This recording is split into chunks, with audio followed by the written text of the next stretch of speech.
India का cricket में हारना एक न्यूज बनती है, अब जीतना न्यूज नहीं बनती। पिछले 32 मैचों में जो कि आईसीसी वर्ल्ड कप में इंडिया खेली है उसमें 30 जीती है। 2023 से लेके आज तक केवल 2 मैच हारी है। एक 2023 का वर्ल्ड कप फाइनल जो ऑस्ट्रेलिया के साथ हारी थी अहमदाबाद में, और दूसरा साउथ अफ्रीका से हारी लीग मैचेस में 2026 के जो वर्ल्ड कप हो रहा है उसमें। तो इसीलिए मैं कह रहा हूं कि जीत अब मायने नहीं रखती है, हार मायने रखती है इंडिया के लिए। और ऐसा क्यों हो रहा है, क्रिकेट के गेम पे हम बाद में आएंगे, लेकिन पहले हम ये बात करेंगे कि ऐसा इंडिया में क्या चेंज हो गया सडनली। मेरा मतलब आप समझ गए होंगे 2014 के बाद कि हर चीज में इंडिया जीत रहा है, चाहे वो इकोनॉमी हो, चाहे वो डिफेंस हो, चाहे वो इंटेलिजेंस हो, चाहे एआई हो, चाहे एजुकेशन हो, हर फील्ड में इंडिया आगे बढ़ रहा है। तो इसके बारे में आज डिस्कस करेंगे और उसके बाद मैच के बारे में भी आज डिस्कस करेंगे। तो आगे बढ़ने से पहले दोस्तों मैं कहता हूं कि जिसने मेरा चैनल अभी तक सब्सक्राइब नहीं किया है वो प्लीज मेरे चैनल को लाइक कीजिएगा, सब्सक्राइब कीजिएगा और बेल आइकन जरूर दबा दीजिएगा, जिससे जैसे ही कोई मैं नया वीडियो डालूं तो उसका नोटिफिकेशन आपके पास तक पहुंच जाए। दोस्तों, मैं इसलिए इस वक्त को बोलता हूं कि यह मोदी काल है। देखिए, मैं कोई बीजेपी का आदमी नहीं हूं, ना ही बीजेपी का मेंबर हूं, लेकिन मैं अपनी आंखों से देख रहा हूं कि इंडिया जो 2014 के पहले था और 2014 के बाद आज तक रहा है उसमें जमीन आसमान का अंतर है। मैं आपको छोटा सा एक वाक्य सुनाता हूं दोस्तों। मैं एक मल्टीनेशनल कंपनी में काम करता था, 15 साल मैंने काम किया। 2010 और 2011 में जब हमारी आपस में मीटिंग्स होती थी, ये यूएस मल्टीनेशनल थी, तो यूएस के लोगों के साथ, तो वो इंडियंस को थोड़ी दूसरी निगाह से देखते थे कि ये एक जूनियर पार्टनर है हमारा, और वो उनकी बातों से झलकता था। जैसे मीटिंग के बीच में बोला, यार who is the prime minister of India.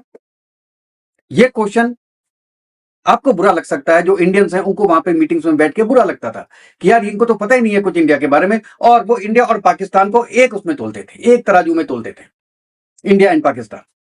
लेकिन 2017-18 में वही आदमी वही मीटिंग्स में कहते थे कि आपको पता है Modi is coming to USA tomorrow. आप डिफरेंस देखिए।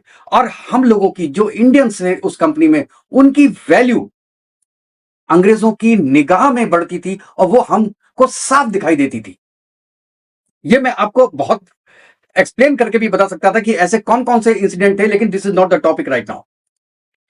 बॉटम लाइन ये थी कि हर हिंदुस्तानी की इज्जत बाहर के देशों में बहुत ज्यादा मल्टीप्लाई हुई है नरेंद्र मोदी जी के वक्त में, या मैं कहूं बीजेपी के वक्त में। और अगर आप थोड़े से इंडिकेटर्स भी देखिएगा तो जीडीपी साइज जो आप देखिए 13-14 में था करीब 1.9 ट्रिलियन, वो आज है 4 ट्रिलियन डॉलर्स। हाँ, बढ़ना तो था ही उसको, लेकिन जितनी स्पीड से बढ़ा है उतनी स्पीड से मतलब वो एक बहुत एक्सेप्शनल चीज थी। जीडीपी ग्रोथ जो पहले 5 to 6% होती थी वो अब 7.4% है 2025-2026 में। ग्लोबल जीडीपी रैंक आप देखिए तो पहले 10 था और वो अब 4th और 5th के बीच में लटक रहा है, और अगले 2 साल में that will be 3rd after US and China. ये आपको सबको पता है। नेशनल हाईवेज आपको पता है 13-14 के बीच में कितने बनते थे? 91,000 किलोमीटर पूरे साल में। और अब कितने बनते हैं? लेटेस्ट कितना हो गया है वो? 1,46,560, 1,46,560। अब देखिए 50% इंक्रीज। एयरपोर्ट्स जो पहले 74 थे आज के दिन में 160 प्लस हैं ऑपरेशनल। रेलवे इलेक्ट्रिफिकेशन में आप देखो तो पहले 33% था, आज 99% है। डिजिटल पेमेंट का तो आपको पता होगा कि पहले ऑलमोस्ट जीरो था, आज के दिन में 25-26 में 230 लाख करोड़ 230 लाख करोड़ ट्रांजेक्शन हुई है एक साल के अंदर। और उसके अलावा आपको स्टार्टअप्स पता है कि पहले तो 2000 हुआ करते थे, आज 1 लाख से ज्यादा है। डिफेंस एक्सपोर्ट्स जो पहले 600 करोड़ हुआ करता था वो आज 16,000 करोड़ है पर ईयर। सोलर कैपेसिटी में 35 टाइम्स बढ़े हैं हम 2013 से 2026 में। तो अच्छा, अब उसके अलावा जो बैंक अकाउंट्स हैं, पहले 53% बैंक अकाउंट थे, अब 100% लोगों के बैंक अकाउंट्स हैं। और जैसे जो आपको पता होगा जनधन योजना जो है उसके थ्रू। तो जब इतना डेवलपमेंट हो रहा है तो देखिए पूरा वर्ल्ड आपकी तरफ देख रहा है, आप क्या एक्शन लेते हैं? आपको रायसीना डायलॉग का याद होगा, जो अमेरिका के रिप्रेजेंटेटिव थे, उन्होंने कह दिया America doesn't want another China. इसका मतलब है कि वो इंडिया को चाइना के बराबर में लाके खड़ा करते हैं कि चाइना तो हमारे हाथ से निकल गया, हम इंडिया को अपने हाथ से नहीं निकल देंगे। अब आते हैं दोस्तों क्रिकेट पे। वही चीज, मोदी मंत्र, मोदी काल दिख रहा है क्रिकेट में। हार ही नहीं रही है टीम इंडिया। और आपने ये देखा कि ये सेमीफाइनल में और फाइनल में क्या 250 प्लस स्कोर कहां होता है? पिछली बार 2024 में जो इंडिया जीती थी वो अराउंड 176 रन बनाए थे, तब जीती थी। और कल के मैच में आप देखिए, हर प्लेयर जा रहा है, एक्सपेरिमेंट कर रहा है और अपना बेस्ट दे रहा है। और उसको पता है कि अगर हमने खराब भी खेला तो जो हमसे कहा गया है हम वो कर रहे हैं। आपको पता है एक इंटरनल बात, जैसे सपोज कीजिए कि आपका अभिषेक शर्मा से ये बोला गया कि यार तुम 2 ओवर हल्के हल्के खेलना, उसके बाद मारना शुरू करना। और सपोज कीजिए उसने पहले 2 ओवर में 6 छक्के भी लगा दिए, उसको डगआउट में जब वापस जाएगा तो उसको गालियां पड़ेंगी कि तुमसे जो बोला गया था तुमने वो नहीं किया, तुम वैसे नहीं खेले, हमारी एडवाइस आपने नहीं ली, चाहे रिजल्ट उसका अच्छा आया हो, but you have to follow the instructions of the team management. तो एक यही रीजन है कि इंडिया, अब देखिए, कोई 100 मैच में, एक मैच में कोई बिल्कुल खत्म हो जाए, 20-25 रन पे आउट हो जाए तो बात अलग है, लेकिन अब नॉर्मली ऐसा हो नहीं रहा। जो 90s के वक्त में ऑस्ट्रेलिया की टीम थी, आज वो टीम इंडिया की है। और ये जीत और इसका श्रेय, सबसे बड़ा श्रेय तो नेचुरल है कि जो प्लेयर्स हैं उनको जाता है, उनकी ट्रेनिंग को जाता है और मैनेजमेंट को जाता है और कंट्री को भी जाता है, क्योंकि उस कंट्री के अंडर ही आप ये टूर्नामेंट्स खेलते हो। पहले क्यों नहीं था? क्रिकेट तो इंडिया में 100 सालों से है, लेकिन पहले तो नहीं जीतते थे। वेस्ट इंडीज पहले बहुत जीता करती थी 80s में, 70s में, अब नहीं जीतती। लोग नीचे से ऊपर बढ़ते हैं, वेस्ट इंडीज ऊपर से नीचे आ रही है। क्यों? उसका रीजन है कि वहां पे जो पॉलिटिकल सेटअप है वो ठीक नहीं है, वो खेल को बढ़ावा नहीं दे रहा है। इसी तरीके से आप अगर ओलंपिक्स की बात करें तो आप देखिए कि 2014 के पहले केवल 9 मेडल्स मिले थे इंडिया को, टोटल मिला के 9 मेडल्स। और आज के दिन में 2014 और उसके आज तक में मिले हैं 15 मेडल। तो 66% इंक्रीज हुआ है केवल मेडल्स के नंबर्स पे। ये भी सफिशिएंट नहीं है, ये चीजें हल्के हल्के बढ़ती हैं। वैसा आपको इंफ्रास्ट्रक्चर मिलेगा, जैसा क्रिकेट में आज के दिन में इंफ्रास्ट्रक्चर है, जैसा मैनेजमेंट है, जैसे लैब्स हैं, जैसे डाटा साइंस है, जो डाटा अवेलेबल किया जाता है एक एक प्लेयर को, जितनी मेडिकल फैसिलिटीज हैं और जितना पैसा लग रहा है स्पेशली आपके रिसर्च लैब्स में, वो सब मिला के इतना पैसा लग रहा है कि ये अब इंक्रीज होगा। और अगर इतना ही पैसा दूसरे स्पोर्ट्स में भी लगे तो आप देखिएगा कि हल्के हल्के with in certain period of time, हो सकता है एक दिन हम बाकी में भी, जो बाकी आपके स्पोर्ट्स हैं उसमें भी हम वर्ल्ड में आगे आए, आ रहे हैं।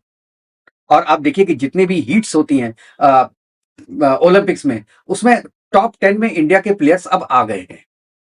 जीत नहीं पाते, टॉप 5 में शायद ना पहुंच पाए, लेकिन कुछ स्पोर्ट्स छोड़ के, वो बॉक्सिंग हो, वो तीर कमान वाला हो, शूटिंग हो, वेट लिफ्टिंग हो, ऐसे जितने स्पोर्ट्स हैं उसमें तो नेचुरल है कि इंडिया आ रही है आगे।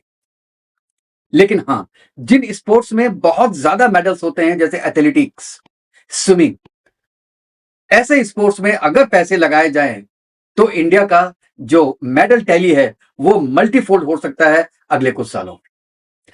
जो काम हमने क्रिकेट पे किया है, जो कंट्रोल हमने वर्ल्ड क्रिकेट पे लिया है, वो कंट्रोल बिल्कुल बाकी गेम्स में भी आ सकता है, स्पोर्ट्स में आ सकता है। और ये जो शुरुआत होती है ये अपने से होती है कि हाँ, हम कुछ कर सकते हैं, क्योंकि हम हिंदुस्तान में रहते हैं, हम हिंदुस्तान के वासी हैं, इसलिए हम कुछ कर सकते हैं। दुनिया हमारी तरफ देख रही है कि हम क्या कर रहे हैं, सबकी निगाहें हमारी तरफ हैं कि ये तो यार बहुत तेजी से ऊपर जा रहे हैं। तो इससे आपके मन का मनोबल बढ़ता है, और जब मन का मनोबल बढ़ता है तो आप दुगनी शक्ति से उस चीज को हासिल करने के लिए जाते हैं जो अभी तक आपको केवल लुभा रही थी। और ये बात हुई है क्रिकेट में, आप देखिएगा रिकॉर्ड्स पिछले 10 साल के और उसके पहले के 10 साल में आपको जमीन आसमान का अंतर नजर आएगा। तो दोस्तों, आपकी इस बारे में क्या राय है? अपनी राय हमको जरूर बताइएगा। और पूरे हिंदुस्तान को और इंडिया की टीम को बहुत बहुत बधाई हो।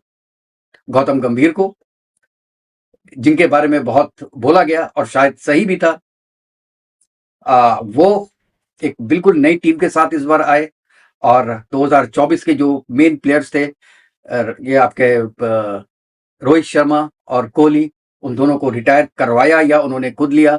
उसके बाद नई टीम लेके आए और रिजल्ट सेम रहा। ये बहुत बड़ी बात है कि आपके मेन जो बैट्समैन है वो ना रहे टॉप 2 बैट्समैन, उसके बाद भी रिजल्ट वही है। इसका मतलब आप ये देखिए कि इंडिया का जो सेकंड बेस्ट टीम है उससे डिफरेंस कितना ज्यादा हो गया है। Although this is not very good for cricket, I would say, क्योंकि एक जब कंपटीशन खत्म हो जाता है और जैसे फाइनल का मैच हुआ, इंडिया ने 255 बना दिया भाई, 254 बना दिए। अब किसी भी टीम के लिए, किसी भी अच्छी टीम के लिए, कैसा भी हो, और उसके लिए 254 बनाना, चेज करके बनाना बहुत अपील टास्क था। और खास तौर से जब आपके पास, इंडिया के पास बुमराह जैसे बॉलर्स हो, तो ये चीज और कठिन हो जाती है। और एक बात मैं लास्ट में जरूर बोलूंगा दोस्तों, जो सेमीफाइनल था इंग्लैंड के साथ, जहां पे इतने रन बने, 499 रन बने एक दिन में, उसमें बुमराह ने 4 ओवर में केवल 33 रन दिए थे। तो वहां पे man of the match bowler को होना चाहिए था, ना कि बैट्समैन को, जो कि संजू सैमसन को मिला, क्योंकि that was a batting paradise.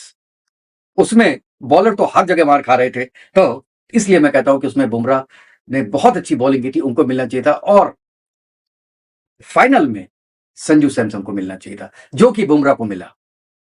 अब वो मैं इसलिए कह रहा हूं कि बुमराह को, ठीक है, उन्होंने 4 ओवर में 15 रन देके 4 विकेट लिए, लेकिन उनके जो 3 विकेट्स थे वो तो टेल एंडर्स के थे।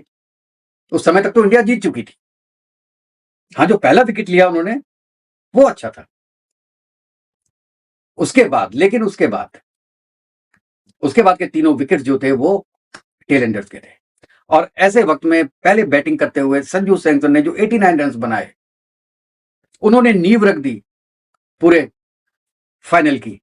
और अभिषेक शर्मा के साथ जो उनकी एक पहले 6 ओवर में 92 रन बनाए, उसी वक्त न्यूजीलैंड हार चुकी थी। शुरू का 2 ओवर जो केवल 10 या 11 रन बने थे, तब तक न्यूजीलैंड पूरी जो टीम थी वो खेले में थी।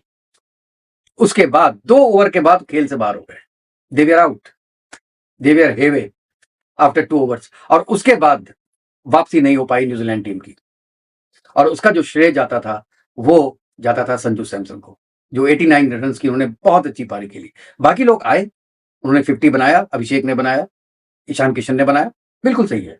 उसके बाद लास्ट ओवर दुबे ने 24 रन बनाए, बिल्कुल ठीक है। लेकिन जो नींव रखी थी, जिसके बेसिस पे आप 255 रन बना के प्रेशर डाल सके दूसरी टीम पे, वो संजू सैमसन था।